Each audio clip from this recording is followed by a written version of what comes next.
This isn't just about cars, it's about trust shattered. Ford, the brand that built the American middle class, just walked away from its roots with a silent signature that detonated across every factory town in the country. No press conference, no warning, just a cold, calculated decision that rewrote what it means to be made in America. Trump didn't just hear about it, he declared war over it. So how could this move change your job, your wallet, and your country? What did Ford do that broke the unwritten rules? And why did Trump lose it? Stick around.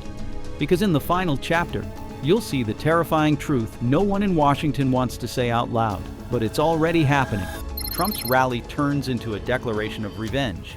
Donald Trump was never known for subtlety, and in the wake of Ford's announcement, he didn't waste a moment playing it cool. Within hours, the president took the stage at a rally that had all the energy of a powder keg waiting for a spark. That spark came when he slammed the microphone with his fist and declared, "Ford has turned its back on the American worker." The crowd erupted. Not in confusion, not in debate, but in pure, visceral anger. Chanting, shouting, waving flags that weren't just patriotic decoration, but weapons of cultural war. Trump fed the fury. He didn't walk it back, he doubled down. "We built Ford," he yelled. "We made them, and this is how they repay us." It wasn't just political theater. It was a call to arms, a message to every blue-collar family in America that what Ford had done wasn't just a financial decision, it was personal. Trump framed it as a betrayal of the working class, of the country, of everything his America First vision stood for. Tariffs were floated, government contracts were threatened, and above it all was one clear, unforgettable message. Any company that dared leave American soil would pay a price. The fight was no longer about electric vehicles. It was about loyalty. And yet, while the crowd chanted and flags waved, Ford wasn't scrambling. Behind the scenes, they had already made peace with what this would cost them, and prepared for something even bigger. Why Ford had no other choice? While cameras zoomed in on political outrage, the real story was unfolding behind closed doors in conference rooms, spreadsheets, and raw balance sheets. Ford wasn't just reacting to global pressure, it was suffocating under it. The price of steel had climbed. Aluminum became volatile. Lithium, the very heartbeat of electric vehicle battery production, was now a geopolitical gamble. The tariffs implemented during Donald Trump's administration, intended to protect American jobs, had backfired in a way no one in power seemed ready to admit. Instead of shielding Ford, they were choking it. Producing electric vehicles domestically meant absorbing exponentially higher costs than competitors in Asia or Europe. A battery built in the United States could cost up to 30% more than one built abroad. These weren't abstract figures. They were life or death margins. In an industry where survival depends on razor-thin efficiency, Ford executives saw what was coming. They couldn't outspend the problem. They had to outmaneuver it. Staying in the United States meant being eaten alive by competitors who weren't bound by the same economic handcuffs. So the choice wasn't between patriotism and greed. It was between collapse and reinvention. As media headlines screamed about betrayal, the internal reality was cold, clear, and calculated. Ford wasn't abandoning America out of disloyalty. It was stepping away because it couldn't breathe. Still, economic pressure wasn't the only threat Ford faced. There was another, faster-moving adversary already changing the rules, and it wasn't wearing a red tie or waving an American flag. The Tesla trap. While Ford was trapped in century-old infrastructure, dealership contracts, and union negotiations, Tesla rewrote the automotive rulebook from scratch. Direct-to-consumer sales cut out middlemen. Gigafactories in Berlin and Shanghai made manufacturing agile and global, and every vehicle rolled off the line as not just a car, but a software platform, always updating, always improving. Ford had tried to respond. It had poured tens of billions of dollars into electrification efforts. It had launched new models, rebranded its image, and talked endlessly about innovation. But the truth was unavoidable. Ford was always a few steps behind. Tesla didn't just build electric vehicles. It built systems, supply chains, battery technologies, and AI integration that made Ford look like it was stuck in the 20th century. And while Ford struggled to adapt within American borders, Tesla was already operating beyond them. For Ford, survival meant one thing: getting out of its own way, breaking free from the constraints that made it slow, expensive, and outdated. That meant leaving behind factories in familiar cities. That meant taking heat from politicians and the press. It meant becoming the villain of the moment. But Ford knew something its critics hadn't yet realized. Tesla wasn't going to wait. The future wasn't going to slow down. And if Ford didn't make a move soon, it wouldn't have a future to protect. That's the kind of shift we dig up, past the headlines, deep into the why. Now Now you've got the truth without the noise and ahead of the headlines. The best way to back that kind of work. Tap subscribe and keep this conversation going. Next came the decision that stunned the industry and triggered the next wave of chaos.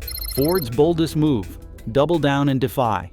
Ford didn't retreat under pressure, it reloaded. In the days after Donald Trump's rally blitz, analysts expected Ford to clarify, backpedal, or at the very least, soften its message. Instead, the company issued a statement so unflinching it sent a shockwave through the business world. It didn't use the word apologize once. It called the decision a strategic evolution. It framed the global shift not as a rejection of American labor, but as a redirection toward long-term survival. The statement emphasized innovation, agility, and global competitiveness. The word loyalty didn't appear once. Instead, it leaned on terms like mobility leadership, energy independence, and sustainable scale.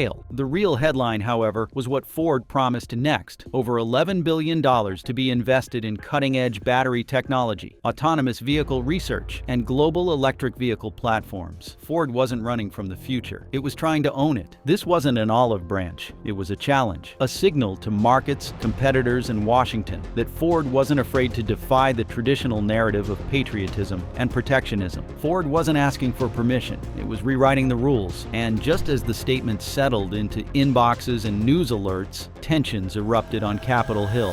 The political crossfire erupts. Washington didn't know whether to lash out or lean in. Within 24 hours of Ford's official response, lawmakers across party lines were forced to confront a new and uncomfortable question. Was Ford the problem, or just the future arriving early? Republican hardliners wasted no time. A flurry of press conferences, cable news appearances, and social media salvos painted Ford as a cowardly multinational, more concerned with shareholder value than American workers. Draft bills began circulating that proposed penalties for any automaker shifting production overseas, including heavy import tariffs and disqualification from federal EV subsidies. Some called for immediate investigations into Ford's global supply contracts. Others demanded that government fleet purchases exclude Ford until it corrected course. In certain corners of Congress, the outrage rivaled that seen after bank bailouts or foreign policy betrayals. Yet within Democratic ranks, the tone was far less unified. Progressive lawmakers argued that Ford's decision, while painful, underscored the urgency of investing in clean energy manufacturing domestically. They didn't want to punish Ford. They wanted to outcompete its foreign suppliers. Moderate Democrats found themselves caught in the crosshairs, representing working-class districts while also promoting climate legislation and technological modernization. Behind closed doors, some quietly admitted Ford had done what any logical company would do in its situation. Still, the storm raged on the House floor, and while elected officials fought over ideology and optics, the private sector had already begun adapting to the new reality. The dominoes start falling. Ford had broken the seal, and others followed fast. Within 2 weeks of the announcement, corporate leaks, anonymous interviews, and regulatory filings revealed that Ford's competitors weren't waiting for backlash. They were making moves of their own. Stellantis rerouted its European battery orders to South Korea. General Motors quietly froze one of its Midwestern facility expansions and signed a memorandum of understanding with a Vietnamese lithium partner. None of these companies wanted the same spotlight Ford had received. They stayed quiet, buried their shifts inside innocuous statements about supply chain resilience and geographic diversification. But industry insiders knew exactly what was happening. The floodgates had opened. Wall Street responded swiftly. Ford's stock, which dipped immediately after Trump's rebuke, began to recover and then climb. Investors saw what policymakers didn't: a company aligning itself with the new rules of the global game. The auto industry was changing not because Ford had changed, but because the world around it had. While talking heads debated patriotism, business leaders read the writing on the wall. If Ford could take the hit and survive, others could follow the same blueprint. Yet, for all the financial analysis and corporate strategy, there was one group that couldn't pivot so easily: the workers on the ground. Voices from the factory floor. Inside a shuttered facility in Michigan, a veteran worker named Darren unlocked his locker one last time. He had been with Ford for 31 years, built engines with his bare hands, helped train 3 generations of new hires, and now he was unemployed. To Darren, it wasn't just a job, it was identity, community, stability. "They tell us it's progress," he said, "but I'm not getting trained in software engineering at 60 years old." Thousands shared his anger. and even more shared his uncertainty. Union leaders organized rallies outside regional offices. Press interviews featured lifelong workers with tear-streaked cheeks and children holding "Save Our Jobs" signs. The media ran headlines about betrayed towns and disappearing middle-class futures. But in Texas, a different story was unfolding. Janelle, 28, with a degree in electrical engineering, had just received a conditional offer to join Ford's new battery lab in Austin. "They're building something next-gen," she said. "I feel like I'm at the ground floor of something huge." This was the fork in the road Ford had created. Two visions of America, one collapsing, one emerging, living side by side. For the old guard, it felt like abandonment. For the new wave, it felt like opportunity. And in the midst of that emotional collision, Donald Trump prepared to unleash his harshest retaliation yet, Trump's tariff war, round 2. Donald Trump didn't bluff. When he said Ford would pay, he meant it. In the wake of Ford's defiant press release, the White House moved fast. A directive went out to the Department of Commerce and the United States Trade Representative. The instruction: rewrite tariff rules to punish any American company that offshored electric vehicle production. The proposal included a new set of import taxes targeting vehicles assembled outside U.S. borders, even if the brand was American-born. Trump labeled it economic justice. He called Ford a traitor to the American worker and promised financial consequences for betrayal. These weren't just words for a rally. They were the foundation of an economic counteroffensive. He appeared at back-to-back events in Ohio and Indiana, slamming Ford with language usually reserved for foreign adversaries. "They're taking your jobs, your communities, and your future overseas," he shouted. "And we are going to take everything back." Conservative news outlets echoed the message. Business networks speculated on whether Ford could survive politically, even if it survived financially. Suddenly, Ford was more than a company. It was the front line in a war between corporate globalization and economic nationalism. Governors in red states began threatening to review Ford's state-level tax breaks. Senate Republicans discussed defunding Department of Energy grants that supported Ford's EV research. The backlash wasn't just symbolic, it was engineered to hurt. Yet, even as the firestorm gained momentum, Ford stood firm. Because this wasn't a spontaneous decision. It was a long game they had been preparing for in silence. Ford's chess move, outsmarting the system. Long before making their move public, Ford's legal and financial teams had built a layered international architecture. Their manufacturing partners were spread across nations that held favorable trade agreements with the United States. Their battery supply lines were routed through Canada, protected under the United States-Mexico-Canada Agreement. Electric drivetrains were to be assembled in Germany, then shipped under dual-use technology exemptions. Even Ford's software teams, critical for autonomous systems, were housed in Singapore, classified as R&D affiliates, not core production. What looked like a company fleeing America was, in legal terms, still well within the system. Every contract, every production line, every logistic reroute had been scrutinized, optimized, and shielded. Ford had also made calculated choices to retain a domestic footprint, research centers in Michigan, prototype builds in Texas, a test track in Arizona, just enough to signal continued American investment and to retain access to federal clean energy tax credits. This wasn't just corporate maneuvering, it was intellectual warfare. Ford wasn't apologizing because it didn't have to. It hadn't broken any laws. It had simply outplayed the political system it once helped build. And that was a terrifying realization for lawmakers, especially those who had once championed the company as an emblem of American resilience. What came next was even more jarring, because Ford wasn't alone. The business world rebels.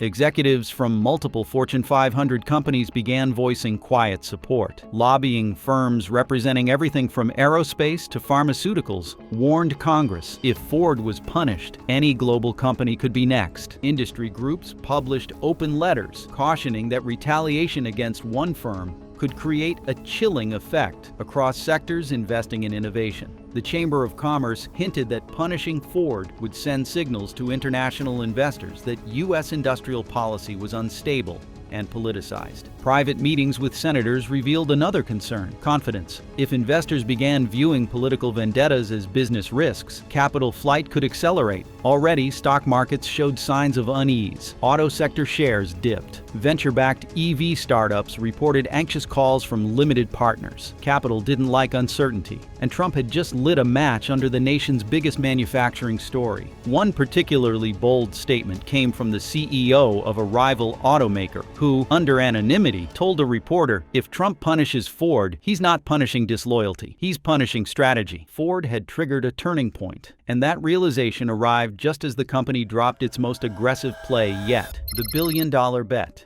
Ford wasn't finished. It was just getting started. With the world's eyes on its every move, Ford made a bold announcement: a massive expansion into global battery innovation and autonomous vehicle systems. Over $5 billion earmarked for building new facilities, forming international research alliances, and locking down rare earth materials for future production. New partnerships were announced in rapid succession: a lithium supplier in Quebec, a next-generation cathode manufacturer in South Korea, a battery innovation lab in Germany, a proprietary AI system being developed in partnership with a Singaporean firm. These weren't just investments, they were foundations. It aimed to secure the entire vertical stack, from raw material to software interface. The message behind the move was unmistakable. Ford didn't see the electric future as American or foreign. It saw it as post-national. The company had embraced a world where success wasn't defined by geography, but by integration, speed, and foresight. And they were betting that by the time Washington finished arguing, Ford would already own the future. Critics called it arrogance. Loyalists said it was betrayal. Markets called it smart. But beyond the headlines, a deeper question took root. If Ford could do this and get away with it, what would stop every other American company from following? The answer would begin to unfold in Part 4. The death of Made in America. Once the phrase Made in America meant something. It meant factories. It meant steel, sparks, and smoke. It meant your neighbor built the car you drove and your cousin stitched the seats. It was more than a label, it was a promise. That promise has been broken. Ford's announcement shattered more than production models. It shattered the illusion that American industry still lives inside American borders. Supply chains now stretch across oceans. Rare earth materials come from mines in Australia and Africa. Software is written in Asia. Assembly is done wherever it's cheapest, fastest, most efficient. This is no longer a temporary trend. It's a structural shift. And Ford didn't cause it. It exposed it. The idea that a car could be purely American has become mathematically impossible. A Ford electric vehicle may still wear a Detroit badge, but its parts, power, and programming arrive from every corner of the planet. Consumers don't see it. Politicians pretend it's not happening, but factory towns feel it. They know what it means when a shift gets cut, when an engine line goes silent, when an entire wing of a plant gets boarded up with no warning. To many Americans, Made in America is now a museum exhibit, a memory dressed in patriotism, surrounded by silence. And for those left behind, it's not just nostalgia, it's survival. The American worker's new reality. Darren used to build transmissions. Now he delivers packages. Janelle codes firmware for electric drivetrains, but her father still doesn't understand what she does, and he worked at Ford for 35 years. This is the new divide. The American worker isn't disappearing, it's splitting. There are jobs, but they don't look like they used to. Robotics technicians, lithium chemists, machine learning engineers, data modelers. These roles are growing, but they aren't for everyone. Not for those trained in welding, machining, paint, or tool and die. Not for those who spent decades mastering physical craft. Retraining programs offer hope, but they're slow, they're inconsistent, and often they don't match the reality of workers' lives. Aging parents, mortgage payments, physical limitations, and skill ceilings. You can't just download a new career at 48. Meanwhile, factories are evolving into clean rooms, silent, surgical, staffed by fewer people, surrounded by more screens. One technician can now do the work 10 line workers used to do. And that technician, often a contractor, not an employee. No pension, no union, no overtime. The traditional pipeline, from high school diploma to auto plant to retirement, is gone. In its place, a disjointed scramble for digital relevance. For every Janelle who gets a foothold in the new economy, there are 10 Darrens wondering where they fit in. The story of Ford is no longer a story about cars. It's a story about people running out of places to belong. Who's really winning? Ford says it's winning. Tesla probably is. Wall Street's pleased. Trump's rallies are packed. But beneath the noise, the question that won't go away is, who's really winning? Is it Ford, nimbly reconfiguring itself for a future without borders? Is it Trump, rallying millions around a message of national loyalty? Or is it something bigger and colder? The global market doesn't care where you're born. where your job used to be, or which flag is stitched into your overalls. It rewards agility, efficiency, scale, and that means loyalty is a liability. The companies that win are the ones that break up with their past faster than their competitors. Ford's pivot wasn't evil. It was expected, maybe even necessary. But that doesn't mean it didn't leave damage in its wake. Patriotism doesn't pay for raw lithium. National pride doesn't fund autonomous navigation systems. And Trump's America First policy, no matter how loud the chant, has run headfirst into an economic wall. Manufacturing doesn't come back with slogans. It comes back with supply chains, skilled workers, stable policy, and competitive costs. Without those, the chant becomes a dirge. The truth, there's no clear winner, only survivors, and millions of Americans caught in the crossfire between innovation and tradition. Yet the ripple effects of this battle aren't limited to the automotive world. They're just beginning. The next industries to fall. If Ford can't survive on American soil, what hope do other industries have? The alarm bells are no longer just ringing. They're deafening. Steel manufacturing has quietly shifted to South Korea and India. American solar panel companies now rely on Chinese materials. Pharmaceutical supply chains are scattered across Europe, Asia, and Latin America. Defense contractors, even those building weapons for the United States military, source components from foreign suppliers. The illusion of domestic dominance is fraying. What began as outsourcing for cheap labor has evolved into full-on supply chain offshoring. Not just products, but core competencies. Research, design, assembly, logistics, intelligence. Even tech giants, once hailed as the vanguard of American innovation, are hedging their bets. Semiconductor manufacturing is being decentralized. Cloud storage is going global. Artificial intelligence development is increasingly international. The American economic model is unraveling not because companies are evil, but because the system rewards them for moving fast, cutting costs, and thinking globally. Ford's decision wasn't betrayal. It was a case study. And now other CEOs are watching. They're watching how Trump reacts, how markets adjust, how consumers respond. They're asking themselves, if Ford can survive this storm, why can't we do the same? Already, early signs are emerging. Appliance manufacturers rerouting plants to Mexico. Aerospace firms investing in Eastern European factories. Medical device suppliers exploring options in Southeast Asia. One by one, the dominoes are lining up, and Ford was simply the first to fall. The end of an economic identity. This isn't just about jobs. It's about losing the last threads of who we thought we were. There was a time when America was defined by what it built. Ford meant horsepower. Boeing meant global reach. Silicon Valley meant digital freedom. These weren't just companies, they were symbols of national pride. Now, they're just addresses in a filing cabinet, shells with offshore production lines and remote workforces scattered across time zones. Borders don't define value anymore. Networks do, and networks don't pledge allegiance.